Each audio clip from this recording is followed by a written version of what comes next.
समस्याओं का अपना कोई साइज नहीं होता, वो तो हमारी उसे हल करने की क्षमता पर निर्भर करता है कि वह बड़ी है या छोटी। परिस्थितियां समस्या बनेंगी या अवसर, यह पूरी तरह हमारे ऊपर निर्भर करता है। इसी पर आधारित एक छोटी सी कहानी। ये कहानी है एक दिव्यांग राजा की, जिसके राज्य में कोई समस्या नहीं थी। सब लोग बहुत खुश थे, बल्कि ऊपर वाले को धन्यवाद करते थे कि इतने अच्छे राजा आपने हमारी जिंदगी में भेजे। वो राजा एक दिव्यांग था। उसकी एक आंख नहीं थी और एक पैर नहीं था, लेकिन उसको इस बात का कोई मलाल नहीं था। एक दिन राजा अपने महल के गलियारे में घूम रहा था और दीवारों पे लगी हुई शानदार पेंटिंग्स को देख रहा था। वो शानदार पेंटिंग्स उसके पूर्वजों की थी, उसके पिताजी की, उनके पिताजी की, उनके भी पिताजी की, यानी दादा परदादाओं की पेंटिंग्स थी वो। राजा घूमते घूमते इन पेंटिंग्स को देखते देखते, निहारते निहारते सोच रहा था कि कितने शूरवीर खानदान में मुझे जन्म लेने का मौका मिला है। ऊपर वाले का धन्यवाद है कि मेरे पिताजी इतने शूरवीर थे, उनके पिताजी इतने शूरवीर थे। वो देखता चला जा रहा था और जब आखिरी पेंटिंग को देखा और उसके बाद खाली जगह को देखा तो वो चिंता में पड़ गया।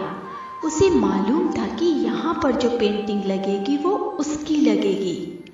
उसे इस बात की चिंता नहीं थी कि वो मर जाएगा, क्योंकि वो जानता है कि एक न एक दिन मरना तो सबको ही है। चिंता उसे इस बात की थी कि वहाँ जो पेंटिंग लगेगी वो कैसी लगेगी। राजा सोचने लगा कि मेरी एक आंख नहीं है, एक पैर नहीं है, इस गलियारे में इतनी शानदार पेंटिंग्स है, मेरी वाली सबसे खराब लगेगी, सबसे भद्दी लगेगी। उसको अंदर ही अंदर इस बात की चिंता होने लगी। तो राजा ने सोचा कि मेरे मरने के बाद ना जाने लोग कैसी पेंटिंग बनवाए। एक काम करता हूँ कि मैं जिंदा हूँ, इसी बीच में शानदार सी पेंटिंग्स बनवाता हूँ, ताकि कम से कम ये तो सुकून रहे कि मेरी अच्छी पेंटिंग लगेगी। राज्य में ऐलान करा दिया गया, पेंटर्स को न्योता दे दिया गया कि आइए राजा साहब की तस्वीर बनाइए, शानदार तस्वीर बनाइए, शानदार इनाम पाइए। पेंटर्स आए, उन्हें मालूम था कि शानदार पेंटिंग बनेगी तो शानदार इनाम मिलेगा, लेकिन शानदार पेंटिंग बनेगी कैसे? राजा की तो एक आंख नहीं है, एक पैर नहीं है, ऐसे राजा की क्या तस्वीर बनेगी? और पेंटर्स सोच रहे थे कि इनाम की बात तो छोड़िए, अगर खराब बन गई, राजा को गुस्सा आ गया तो सजा मिलेगी। इसलिए बड़े से बड़े पेंटर्स भी आगे नहीं आए और हामी नहीं भरे। तभी एक युवा पेंटर, उसने बोला, राजा साहब मैं आपकी पेंटिंग बनाना चाहता हूँ, मुझे 24 घंटे का वक्त दीजिए।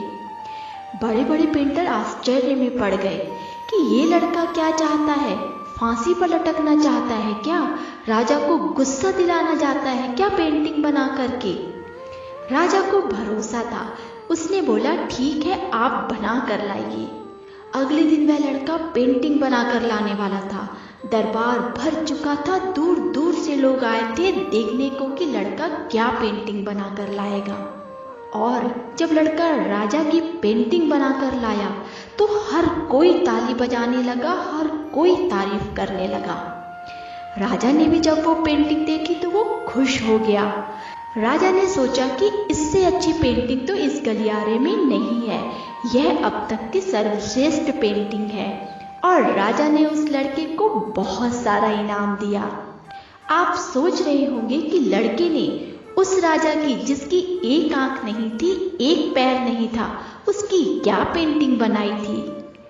उस लड़के ने राजा को एक घोड़े पर सवार दिखाया और एक साइड से वो तस्वीर दिखाई जिसमें एक पैर दिख रहा था, राजा तीरंदाजी कर रहा था, निशाना साध रहा था। और जब निशाना साधते हैं तो एक आंख बंद हो जाती है। एक आंख बंद थी, वही वाली आंख बंद थी जो राजा की नहीं थी। तो इस तरीके से लड़के ने एक आंख बंद कर दी और एक ही पैर दिखाया। राजा को घुड़सवार दिखाया, निशानेबाज दिखाया और इतनी कमाल की पेंटिंग बनी कि वो अब तक की सर्वश्रेष्ठ थी। उस लड़के के सामने भी चुनौतियां थी, संकट था, लेकिन उसने उस चुनौती को, उस संकट को अवसर में बदला। उसने सकारात्मक का साथ नहीं छोड़ा, पॉजिटिविटी का साथ नहीं छोड़ा। इसी तरह जिंदगी में उम्मीद का साथ मत छोड़िएगा, क्योंकि जिसने उम्मीद का साथ छोड़ दिया, जिंदगी उसका साथ छोड़ देती है।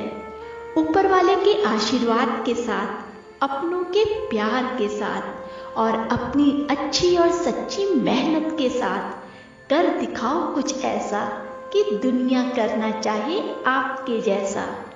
फिर मिलेंगे दोस्तों, तब तक के लिए हर पल सकारात्मक रहिए, खुश रहिए, मस्त रहिए और सुरक्षित रहिए, क्योंकि कितनी सोहनी है दुनिया।